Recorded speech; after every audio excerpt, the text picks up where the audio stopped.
ನಮಸ್ಕಾರ. ನೀವಿ ನೋಡುತ್ತಿರುವುದು SCN TV news. Vijayapura ಜಿಲ್ಲೆಯ ತಾಳಿಕೋಟಿ ಪಟ್ಟಣದಲ್ಲಿ ಪ್ರತಿ 3 ವರ್ಷಕ್ಕೊಮ್ಮೆ ನಡೆಯುವ ಐತಿಹಾಸಿಕ ಶ್ರೀ ಗ್ರಾಮದೇವತೆ ದ್ಯಾಮವ್ವ ತಾಯಿಯ ಜಾತ್ರಾ ಮಹೋತ್ಸವ ಅದ್ಧೂರಿಯಾಗಿ ನಡೆಯುತ್ತಿದೆ.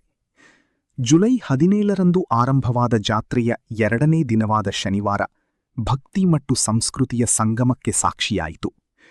ಈ ಸಂದರ್ಭದಲ್ಲಿ ಶ್ರೀ ದುರ್ಗಾದೇವಿ ಗೀಗಿ ಗಾಯನ ಸಂಘ ಗೋಲಬಾವಿ ಹಾಗೂ ಶ್ರೀ ಹುಲಿಕಾಂತೇಶ್ವರ ಹರದೇಶಿ ಗೀಗಿಪದ ಕಲಾಮೇಳ ಕಣದಾಳ ತಂಡಗಳಿಂದ ನಡೆದ ಗೀಗಿಪದಗಳ ಕಾರ್ಯಕ್ರಮ ಭಕ್ತರನ್ನು ರಂಜಿಸಿತು. ಜನಪದ ಶೈಲಿಯ ಗೀಗಿಪದಗಳು ಮೊಳಗುತ್ತಿದ್ದಂತೆ ಜಾತ್ರಾ ಮೈದಾನ ಭಕ್ತಿರಸದಲ್ಲಿ ತೇಲಿತು. ಕಲಾವಿದರ ಗಾಯನಕ್ಕೆ ಭಕ್ತರು ಮೆಚ್ಚುಗೆ ವ್ಯಕ್ತಪಡಿಸಿ ಕರತಾಡನದ ಮೂಲಕ ಪ್ರೋತ್ಸಾಹಿಸಿದರು. ಬೆಳಗ್ಗೆಯಿಂದಲೇ ಸಾವಿರಾರು ಭಕ್ತರು ಶ್ರೀ ದ್ಯಾಮವ್ವ ತಾಯಿಯ ದರ್ಶನ ಪಡೆದು ವಿಶೇಷ ಪೂಜೆ ಸಲ್ಲಿಸಿದರು. ಜಾತ್ರೆಗೆ ಆಗಮಿಸಿದ ಎಲ್ಲ ಭಕ್ತಾದಿಗಳಿಗೆ ಪ್ರಸಾದ ವ್ಯವಸ್ಥೆ ಮಾಡಲಾಗಿತ್ತು.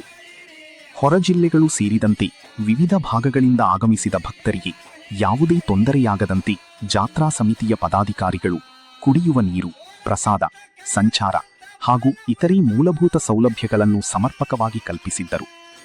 ಅವರ ನಿಸ್ವಾರ್ಥ ಸೇವೆಗೆ ಭಕ್ತರು ಮೆಚ್ಚುಗೆ ವ್ಯಕ್ತಪಡಿಸಿದರು. ಒಟ್ಟಾರೆಯಾಗಿ ತಾಳಿಕೋಟೆಯ ಶ್ರೀ ದ್ಯಾಮವ್ವ ತಾಯಿಯ ಜಾತ್ರಾ ಮಹೋತ್ಸವ ಭಕ್ತಿ, ಸಂಪ್ರದಾಯ ಮತ್ತು ಜನಪದ ಸಂಸ್ಕೃತಿಯ ವೈಭವವನ್ನು ಮತ್ತೊಮ್ಮೆ ಅನಾವರಣಗೊಳಿಸಿದೆ. ವರದಿ SCN TV ನ್ಯೂಸ್ ತಾಳಿಕೋಟಿ.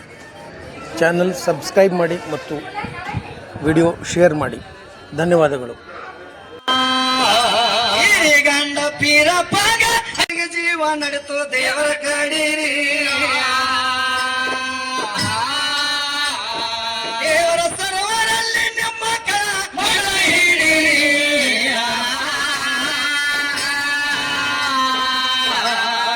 ಕಾಲು ಏಸು ಕಾಲ ಕಾಲಿಗಾದು ಆರಬಾರ, ಈಗ ಪೊಡಿ ಲೆಕ್ಕ ಮಾಡೋದಂತೆ ಸ್ವಲ್ಪ ತಾಳಿರಿ.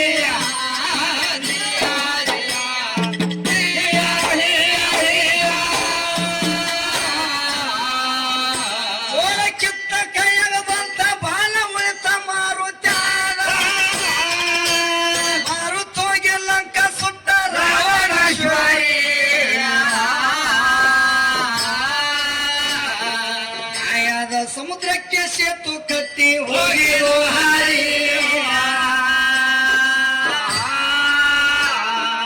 ಎಂತ ಮಾತ ನನಗೇನ ಗೊತ್ತ ಬೆಸಗರಬಿ.